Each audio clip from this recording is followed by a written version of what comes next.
I grew up in a family that never told me that I was any less just because I was a girl. My mom has a tiny sliver of hope for change that my generation and I must create. But yet, the people that I've met, my friends, my distant family, almost everybody, think girls are somehow less, as though our worth is determined by that dress, and for so long I have listened. But no more. No more will I listen while you undermine our worth, reducing us to just dirt. Don't get me wrong. I'm not saying that all men are bad or that they don't have their fair share of struggles.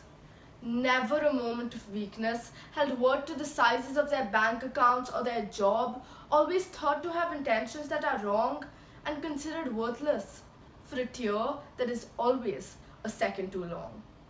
But all I'm saying is, being a girl in this world is still a curse, and we are still considered weaker, lesser, reduced to just our fertility. And unfortunately, that is a rarely spoken about reality. She screamed, "Oh, help!" But nobody listened. Cried, but her future seemed helpless. And her dreams of being the next future tycoon ruined. She was just 9 when only men spoke business on the table. Darling, learn to be a good wife and satisfy your husband.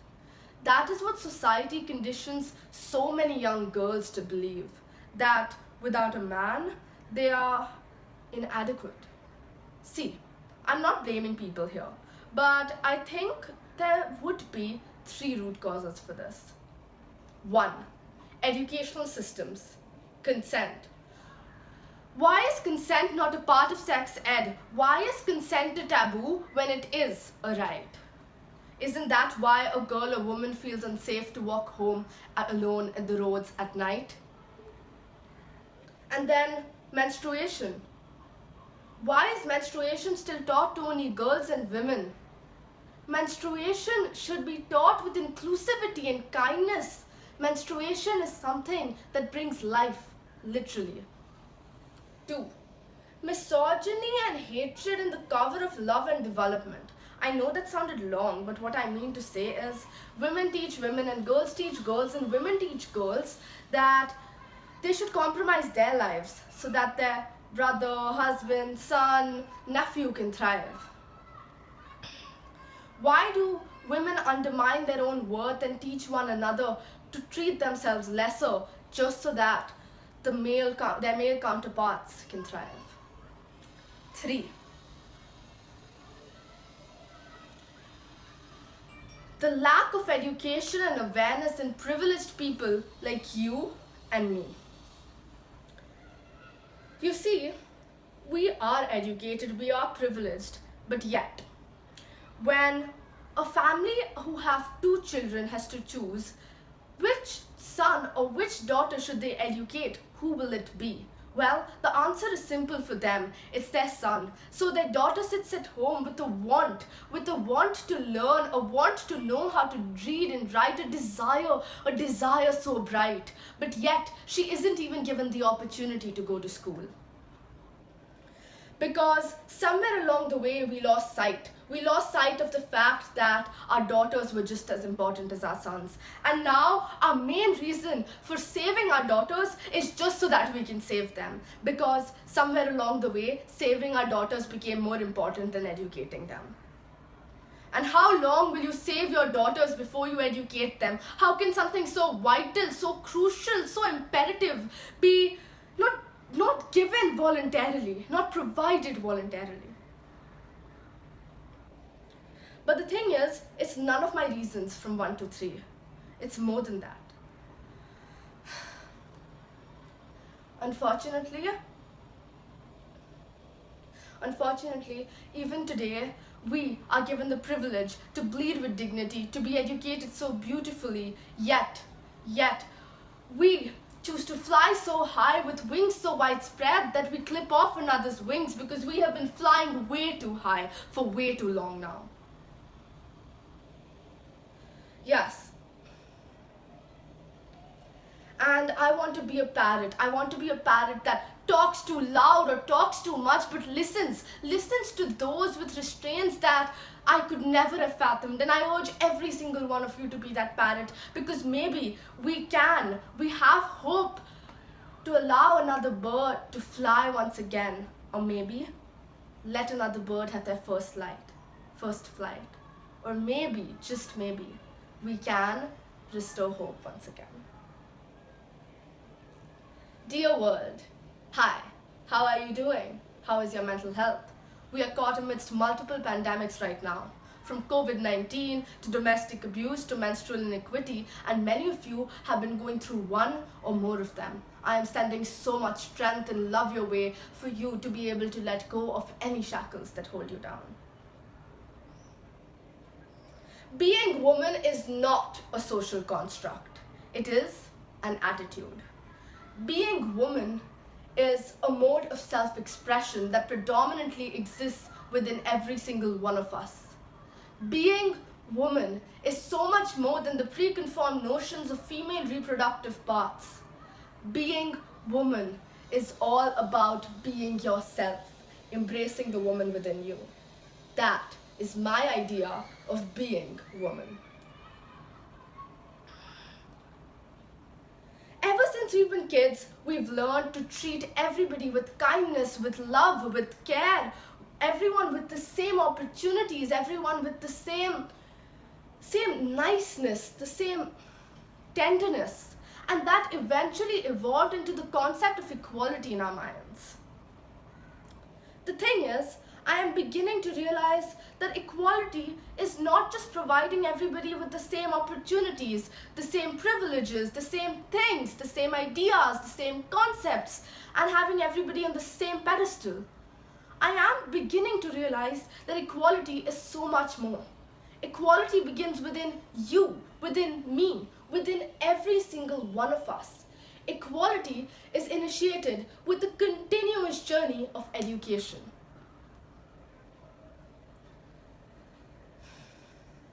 Equality begins by understanding that there is a certain amount of conditioning within every single one of us. And I mean it. Identifying the conditioning that exists within you, and the conditioning that exists within me, and the conditioning that exists within every single person here. Conditioning develops between our infancy to our teenage years, and it isn't something that we really have the power to change necessarily without consciously making that decision. Let me have a little bit of a backstory to this. So, conditioning is as simple as hearing that only males should be breadwinners and women are expected to give up their careers and take care of their family, or women are better suited for their family, or women should not have careers because they're meant to take care of their family, or the fact that the patriarchy also affects men by saying simple things like men have to be the breadwinners, men have to have good jobs, men cannot be stay-at-home dads. These are things that we are conditioned to believe from our infancy till our teenage years. The thing is, conditioning is such a oddly complex but an oddly simple thing. It is so easy to change. So, for example, if I set up a positive association with changing that belief, changing that stigma, changing the menstrual stigma that existed within me, I could change the way that I perceive things. It's a continuous journey of understanding that my previous thoughts were not just negative to my own well-being, but also to that of others. So the only way I can change my conditioning is by imagining that my new thought will make not only myself, but this world a better place.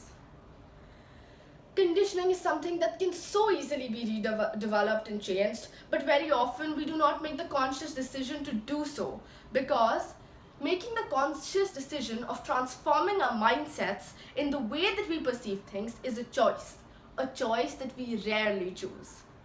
And literally, like I said, reconditioning just requires you to be able to set up an understanding that this new thought is beneficial to everybody as a whole. My name is Anisha Bhatia and I am a 14-year-old student at Podar International School, Mumbai, working with The Period Society, an organization with an aim to end the menstrual stigma within India. Here is some of our work with marginalized communities across Mumbai and across India. I am telling you the story of a little girl who was wide-eyed, a little chirpy girl. She did not know that menstruation was something that should not be stigmatized. She lived under the perception of the menstrual stigma for so long, and she was a part of it. That little girl was me. I vividly remember dealing with period stains in school without confiding in anybody, because apparently that would include a whole lot of humiliation and mortification along with it. I also remember carrying cloth pouches with our sanitary napkins of my friends to the washrooms, because sanitary pads were not only something to be ashamed of, but possibly even disgusted by. And I felt that way for a really long time, until I began working with the Period Society. The Period Society was not necessarily a difficult choice for me to make, or something that really pushed me out of my comfort zone that I had obliviously set up for myself. It was just something that reminded me that, hey, you're not as progressive as you think you are. And that may have been a little bit of a push in the right direction. So when I began working with the Period Society, I began talking about periods to anybody and everybody. I can still remember my first phone call with the guy who was supposed to sponsor us for pads. So do you see what I'm saying? From a little girl who could not talk about menstruation to even her own father, to going ahead and talking about menstruation to anybody and everybody, was a rather large step for me to make. I remember not having those conversations about menstruation with my father. Within my own four walls, I could not have those conversations, but working with the Period Society showed me that I had so much internalized stigma within myself, that there was so much I could call myself out for. And you know, I was privileged enough to be able to make that choice, to be able to talk about periods to my father. Because even today, girls dropping out of school after their first period is still so prevalent. Even today, girls living in outhouses because their parents do not want them to somehow possibly dirty the house still exists. And even today, fathers ask their daughters to not sit on the same tables as them or not eat at the same time as them in the same place as them, because menstruation is still perceived as impure. But I was able and I was privileged enough to make that decision to change the way menstruation was seen within my own four walls and my two parents. And that decision can be made by every single one of you.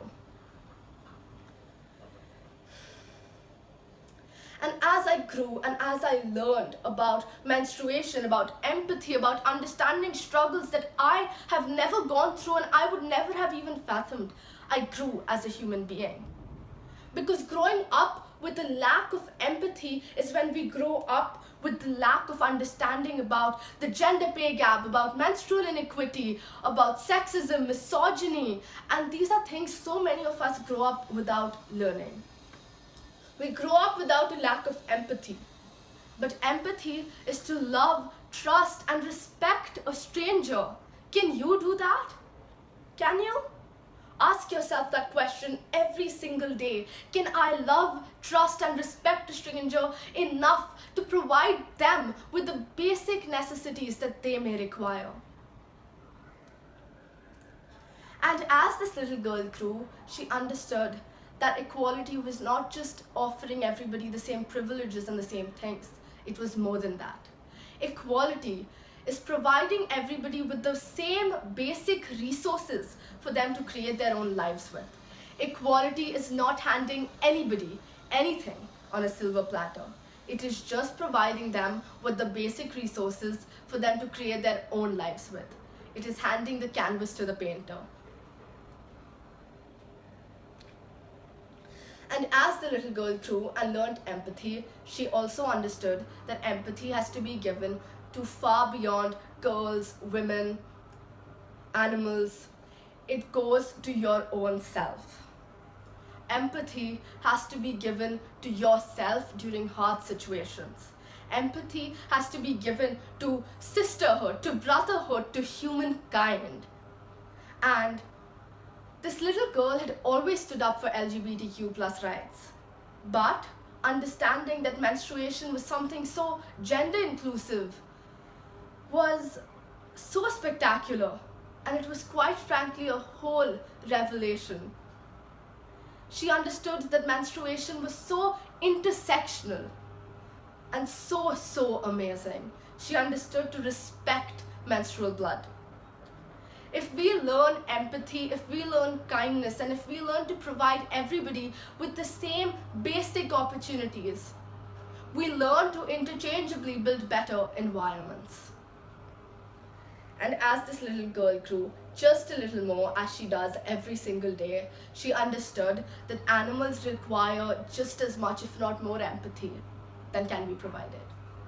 So she started raising funds to provide her furry friends the opportunity to safer, lovable, and better lives. And she did that by selling her paintings and raising funds to provide them with all the love in the world.